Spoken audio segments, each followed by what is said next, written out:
The Zambezi Watercourse Commission, Zamcom, is a major river basin organization in Africa set up through the Zamcom Agreement by 8 riparian states that share the Zambezi River Basin.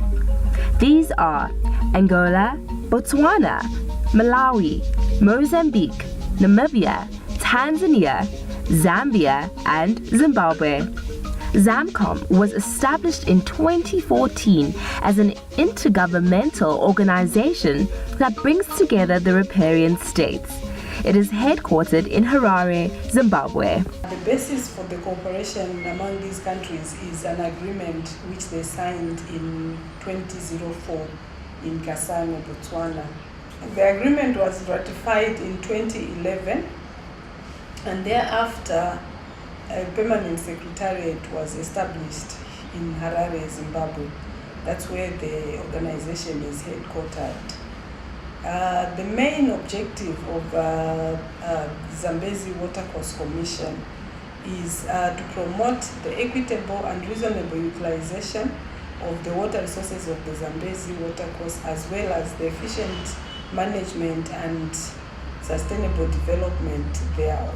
The Zambezi Watercourse is one of the most diverse and valuable water resources in Africa, and its water is critical to sustainable economic growth and poverty reduction.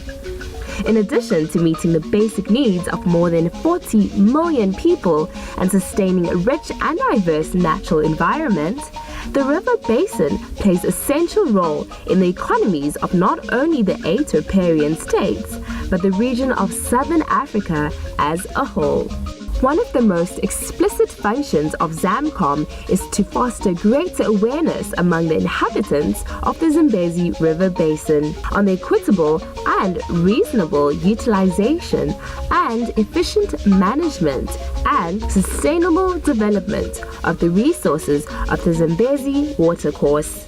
Within the context of the Zamcom agreement, there are a number of activities that are being implemented by the Zambezi Watercourse Commission in order to operationalize the agreement. These include development of the strategic plan for the Zambezi Watercourse, and then enhancement of the Zambezi Water Resources Information System. And there are a number of procedures that have been developed. These include rules and procedures for data and information sharing among the riparian states. And there's also notification procedures for planned measures. These have been basically developed for the purpose of countries being able to notify each other in terms of planned projects that they may have. They give a step-by-step guidance in terms of how countries can notify each other when it comes to measures that they would want to put in place or projects that they would want to implement in the river basin. And there's been a study also that has been conducted. This is on legal equivalence within the riparian states.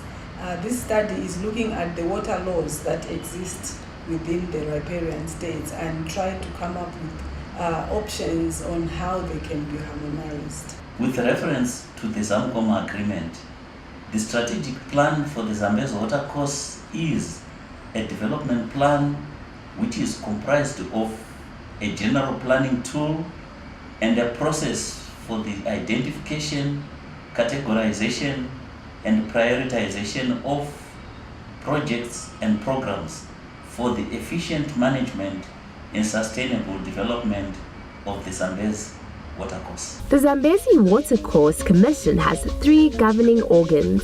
The highest organ is the Council of Ministers, which comprises ministers of water from the riparian states. It is Zamcom's supreme decision-making body. Below the Council of Ministers is the Zamcom Technical Committee, ZamTech, which is tasked with advising Council, implementing policies and decisions of Council. The Zamcom Secretariat, ZamSec, provides technical and administrative services to Council under the supervision of ZamTech. Stakeholder participation in Zamcom is critical in order to ensure ownership and legitimacy of outputs, products, and outcomes in the context of sustainable cooperation. Cooperation really brings a lot of benefits with it. Remember, it's either you cooperate or you go into conflict. And I think the principle is that let us cooperate. The benefits include socio-economic, they include the environmental, they include the developmental. O rio Zambezi é um rio transfronteiriço, portanto é um rio que atravessa o território de 3 países. Estamos a falar de recursos hídricos partilhados. Portanto, vivendo neste momento, digamos assim, um contexto em que os recursos hídricos são cada vez mais escassos, é necessário que haja, portanto, a sua utilização razoável e equitativa. Daí que a Comissão Internacional do Curso do Zambezi, também conhecida por Zamcom, tem por missão, portanto, fazer com que os países cooperem em termos de gestão de recursos naturais no seu geral e recursos hídricos em particular, para que consigamos ter água em quantidade e qualidade para as nossas gerações, mas também garantindo, portanto, água em quantidade e qualidade para as gerações vindouras. Portanto, eu acho que deve haver consonância entre os diferentes países para que todos, no fim do dia, usufruamos, digamos assim, das mesmas vantagens e para que o desenvolvimento do curso internacional do Rio Zambezi seja igual, seja, portanto, equitativo para todos os países que a integram. Portanto, eu tenho em mente os 8 países membros da Zamcom, que por sua vez também são membros da Comunidade de Desenvolvimento da África Austral, abreviadamente conhecida por SADC.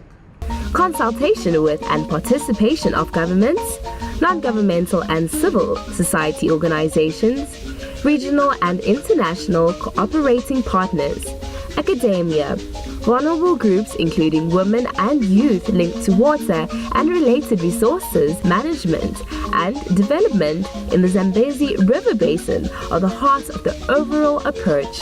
The strategic plan for the Zambezi Watercourse is expected to contribute to providing a basis for harmonized, basin-wide cooperation in the management and development of water resources of the Zambezi Watercourse. The strategic plan for the Zambezi Watercourse is being developed in a cooperative and consultative manner, which is based on generally accepted planning cycles and processes.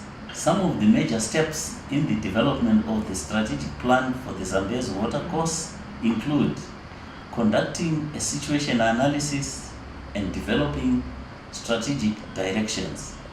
Secondly, consideration of national and basin level objectives, sector development plans, infrastructure, inventories, and basin development scenarios. And the final stage is the development of the actual strategic plan for the Zambezi Watercourse. Zamcom continues to strategically engage and harness synergies with other regional bodies and programs. These partnerships allow for joint activities, coordination, and co-organizing of regional events in the context of promoting the sustainable management of water-related resources in the Zambezi River Basin.